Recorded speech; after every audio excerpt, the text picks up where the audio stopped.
I'll never forget the moment I hit that garage door remote and heard the satisfying hum of the motor lowering the door. There, trapped inside my garage, sat Karen's massive black SUV like some kind of metallic trespasser. I had just come home from work, planning to grab my hedge trimmer from the garage when I pressed the button and watched the door roll up to reveal her vehicle parked squarely in the middle of my space. Engine off, doors locked, not a soul in sight. My first thought was confusion, then disbelief, then pure rage. Who does something like this? I stood there for maybe 30 seconds, processing what I was seeing before I made the decision that would change everything. I hit that remote again and watched the door seal shut, trapping her car inside like a sardine in a can. Karen Mitchell had been the HOA president of Maple Grove Estates for 3 years, and in that time, she had turned our peaceful suburban neighborhood into her personal kingdom of petty tyranny. This woman measured grass with actual rulers, issued violations for flower pots that were allegedly the wrong shade of terracotta,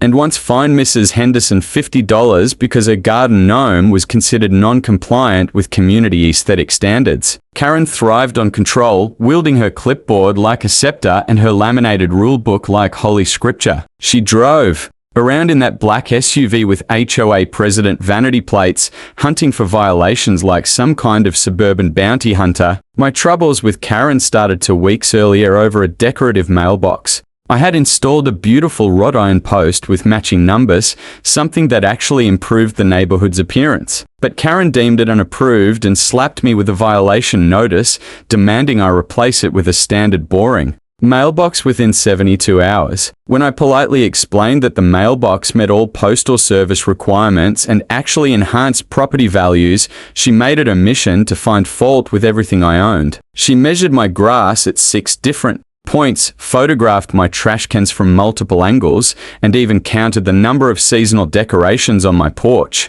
That Tuesday afternoon, I was in my backyard when I heard a car door slam in my driveway. Through my kitchen window, I watched Karen march up to my front door with her clipboard and measuring tape. But instead of ringing the doorbell like a normal person, she noticed my garage door was open and simply drove her SUV right inside. She parked it there like she owned the place, turned off the engine, and stepped out to begin her latest inspection. I couldn't believe what I was witnessing. She walked around my garage, taking photos of my lawnmower, my tool bench, even my recycling bins, muttering about unapproved storage methods. Karen spent a good 15 minutes in there, rummaging through my property like she had every right to do. So, she examined my gardening supplies, made notes about my bicycle hanging on the wall, and even opened containers to see what was inside. The audacity was breathtaking. When she finally left, walking out through the front of the garage to inspect my mulch beds, she left her SUV parked right there in my space. Not moved to one side, not pulled back a few feet, but dead center, taking up the entire area where my car belonged. I watched from my kitchen window as she spent another 20 minutes in my front yard, measuring distances between plants and taking photos of my landscaping. She held up plant samples to the light, consulted her rulebook multiple times, and scribbled notes with the intensity of a crime scene investigator. The whole time, her vehicle sat in my garage like she was family. When I finally returned home an hour later and discovered this invasion, something inside me snapped. I had been patient. I had been reasonable. I had followed proper channels. But this crossed every line imaginable. Standing there looking at her SUV occupying my garage, I realized Karen had finally made a mistake big enough to matter. This wasn't about mulch or mailboxes anymore. This was trespassing, plain and simple. I pulled out my phone and dialed 911, calmly explaining to the dispatcher that someone had parked their vehicle inside my garage without permission and I needed an officer to help resolve the situation. While I waited, I checked my security cameras and confirmed that everything had been recorded in crystal clear, high definition. 20 minutes later, Karen came marching back up my driveway with that familiar look of righteous indignation plastered across her face. She was carrying her clipboard and wearing her HOA president badge like some kind of sheriff star. The moment she saw my garage door closed, she started pounding on it with her fist, shouting about property violations and community standards. When I opened my front door, she immediately launched into a tirade about my unapproved mulch and threatened to fine me $500 for landscaping infractions. Karen demanded that I open my garage immediately so she could retrieve her vehicle and continue. Her inspection. She informed me that as HOA president, she had the authority to inspect any property for compliance issues and that I was interfering with official community business. Her voice grew louder and more shrill with each sentence,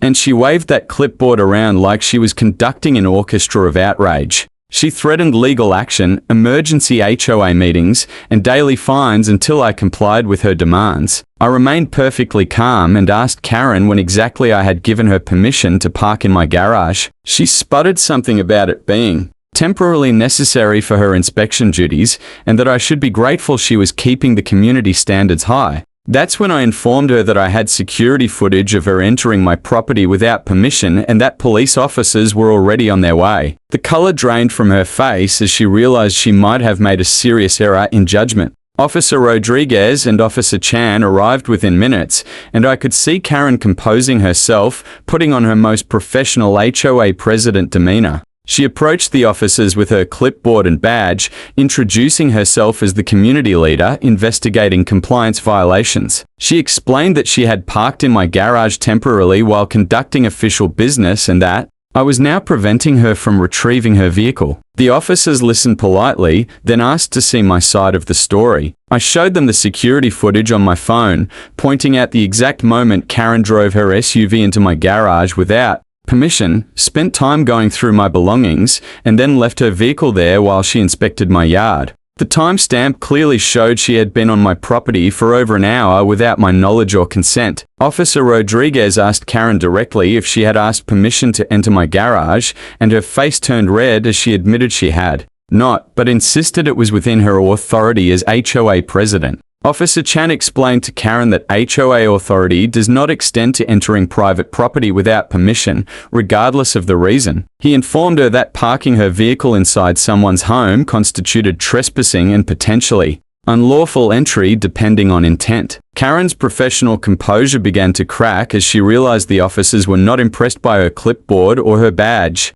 She started raising her voice again, insisting that community standards were more important than property rights. That's when Karen made her biggest mistake of the day. She began shouting at Officer Rodriguez, telling him he didn't understand HOA law and that she would have his job if he didn't force me to open my garage immediately. She poked her finger at his chest and demanded to speak to his supervisor, claiming I was the real criminal for trapping her vehicle. Officer Chen warned her to calm down and step back, but Karen was beyond reason now, screaming about community violations and threatening everyone present. Officer Rodriguez had seen enough. He pulled out his handcuffs and informed Karen that she was under arrest for trespassing, harassment, and unauthorized use of private property. As he read her Miranda rights, Karen's shouting turned to shocked silence, then desperate pleading. She couldn't believe this was happening to her. The HOA president, the guardian of community standards, the woman who had terrorized an entire neighborhood was being handcuffed in my driveway,